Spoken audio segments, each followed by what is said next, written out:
All right, guys, today we're going to be reacting to woman struggling to find a man after divorce, then accepts to be a side chick. Jump in.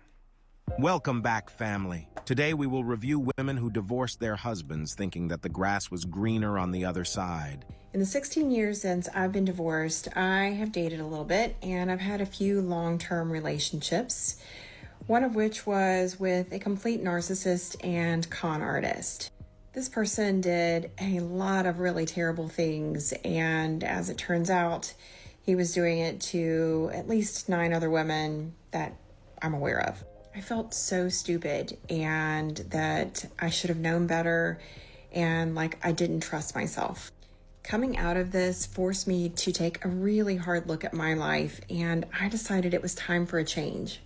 It was time for me to rediscover who I was and rebuild my life, this time the way I wanted it. This pushed me to heal and do some of the inner work that I so needed to do. Since then, I have rediscovered who I am and learned the tools that I can use to create my life full of passion and purpose. These are the tools that I use and share with other women to help them as they are going through similar things. So if you're in this space of going through a breakup or divorce, or just trying to rediscover who you are, follow along. Misery loves company. These modern women usually divorce their husband for absolutely no good reasons most of the time, thinking that they could do better. Then they try to form these little fake groups of support so that they can keep lying to each other to feel good. Fellas, They just need that confirmation bias. You see what I'm saying?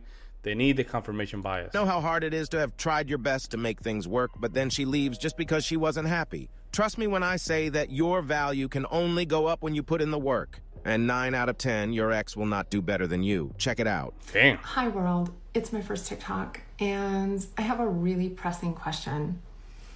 I have been divorced for a couple of years after 33 years of marriage, and Wow. 33 years of marriage. Wow, that's... What do you do there, huh? What do you do there? Is it worth it? Wow. here's what I gotta know. Does it get easier? No. Because it's starting to feel like the whole purpose of dating is to go out with strange men to endure really awful things in order to come home and create crazy TikTok stories. I mean, somebody tell me there's more to this than that. I absolutely have zero sympathy for this woman. She notice before he says something, notice how she's taking this video with the lighting, right? Let's just check on this, right? Check the lighting, check the shades, just check everything, even check the filter. It's always to just make sure that they don't notice her age. The wall is real, guys. The hitting the wall it's a real thing. If you look at her, you cannot tell, right? You know she's older, but you cannot tell, right? There's a reason why they do that. There's a reason why they take the shots in certain angles, the lighting. There's a reason for those things. No reason why you should take this video in a very dark alley, right? Alley or whatever. Decided to get a divorce after 33 years Insane. of marriage. Insane. Then want more now? More of what exactly? That's insane. Now, this next woman has been pumped and dumped so much by Chad and Tyrone to the point of losing her mind and accepting the side chick title.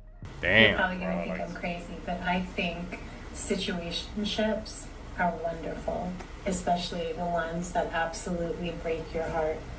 And the reason I think that is because they are a masterclass in self-love. Before we finish this clip of her trying to explain what we all know will make no sense, I'm going to show you one of her previous clip so that you can have an idea of where she is coming from.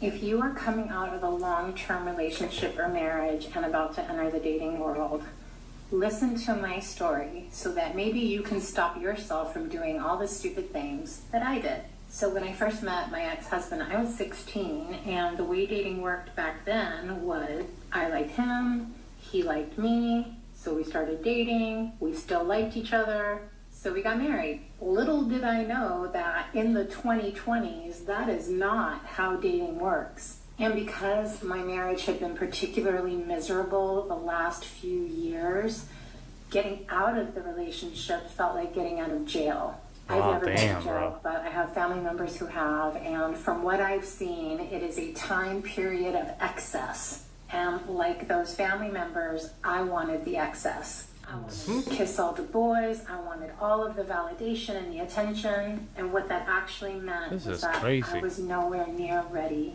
to date. Because when you're in that mindset, you end up attracting and dating the wrong man. But because I was so innocent, I thought that dating in my 40s in 2021 was the same as dating in my teens in 1996. So and this is where they stuck. They stuck in that mindset. They're stuck in that mindset. They're still stuck in those years of high school for some reason. For some reason, I don't know why, guys, but there's a lot of arguments right in Manosphere regarding whether or not females can mature at the same rate mentally as guys, right? There's some school of thought that say, no, yeah, they mature very similar, right? But there's another school of thought that says that, no, females usually don't mature mentally as fast as guys. Now, a video like this can just literally, not even a video like this, like the 3 different situations can demonstrate that might be the case. Inventing yourself and thinking this is a game, going out thinking it's gonna be the same like my teens, like all these stuff sounds so not ignorant. I want to say that's not a word that I'm looking for, but naive, I'll put it that way, right? That when you see a lot of these videos, right, I can create that confirmation bias. But at the same time, I try to put, because I work with a company, right? I'm trying to make sure I can even use this information with where I'm working. And I work in a place that a lot of these traits are present, guys. They're not absent. They're very clear. Even my wife, when she see the chats and stuff like that, we can tell that, man, I'm way, way above these kind of conversation because they're acting like kids. There's a chat, right? In the chat, in a lot of these chats, is female just talking. They look like kids. They look like kids. So personally, what I think is, that there's an argument to be made when it comes down to maturity. And I think the Manosphere is doing a good job of just recollecting a lot of these data to give this kind of argument. A situationship.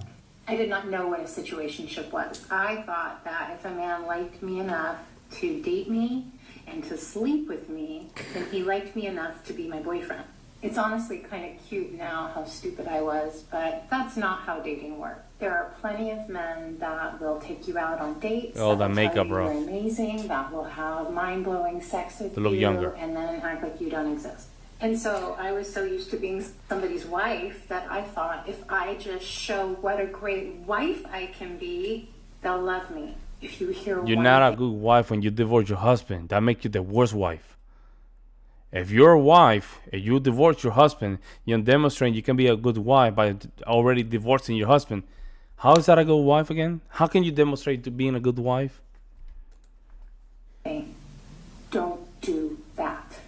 I can cook for you. I can clean for you. I can plan things for you. I can support you. I can be your therapist. Oh, that's not a good thing. Around longer. Which will zap you of any and all self-worth. I'm baby Gen X. I'm the last of the generation, and we were never taught how to find a compatible partner or how to have self-love and self-worth. So I had to teach myself that. And one of the first things I learned was what love was not. No matter how good it feels, it's not mind-blowing sex. It's not sweet words with no actions to back them up. It's not an unwillingness to commit or indecisiveness or uncertainty. TikTok really rotted their brain. In my stomach and weak in my knees. That's actually anxiety. Crazy, I stayed with the guy who ignored me. I stayed with the guy who was hot and cold. I stayed with the emotionally unavailable guy. I stayed with the guy who was Sharon Tyrone is just killing it, huh? Looking back, I now realize that was all. There you go. She exposed herself. Sharon Tyrone has been, doing their job. A lot of these things that she's saying is just the 1%, guys. 1%. 1% are doing all that stuff, and the reason she's repeating this stuff because she wanted to appear to be the victim, right? But the problem is that guys, we know the truth. Only certain amount of men they have this kind of traits. It's only between 20 to 1%. So you already know what she's attracted to. She's attracted to be ghosted. She's attracted to be treated badly. She's attracted to not put her in a pedestal because she used to be in a marriage. She didn't like it. She didn't like it. She's exposing herself and she doesn't even notice it. Necessary for me to grow up. And when we know better, we do better. Basically, she is your typical divorcee baggage collector from Chad. There we go. We are going to continue with her more recent video, but I want you to remember the last words she said, when we know better, we do better. You're probably going to think I'm crazy, but I think situationships are wonderful, especially the ones that absolutely break your heart. And the reason I think that is because they are a masterclass in self-love. You see, when you're picking someone and you're giving your heart to someone, your energy, your time, your attention, your affection, and they're enjoying all those gifts and not meeting you halfway, you're forced to choose. Do you keep giving that love to someone who doesn't treasure it, who doesn't want to keep it safe? Or do you finally choose to love yourself? And most of us, once we get through the heartbreak, we pick ourselves. That failed love story becomes the greatest teacher. We start working on ourselves to heal the parts of us that accepted less than we deserved. That's a lie. These type of women are slaves to Chad and Tyrone's They like the charm. emotional roller coaster. They will jump through hoops every time a top-tier man gives them attention. They love the emotional roller coaster that these guys are bringing to them. They feel youthful. They only settle down with the simp that is actually good for them once they have exhausted all their options and find themselves in no man's land. Fellas, like I always close on this channel by saying, keep your head up, focus on your goals, and everything else will follow. Let me know your thoughts about the video. Not only that, the simp, she then put all these rules in the simp. We're gonna put all the rules with the simp. I'm not gonna take your last thing. We're gonna be using different accounts. You're not gonna have access to my phone. All these things, right? I'm not gonna have your baby from you. I'm gonna cut my, my stuff. And that way you can have babies. Trying to be mindful with the YouTube algorithm. All these stuff, right? That a lot of these rules is, and then on top of that, the emasculation by a thousand concession. By Rich Cooper. That's a great theory as well. All these things, right, to emasculate the guy, and then on top of that, she resent the guy for being a simp. Interesting. But let me know what you guys think in the comment section below. I would love to hear you guys' opinion. In the meantime, guys, I will see you in the next one.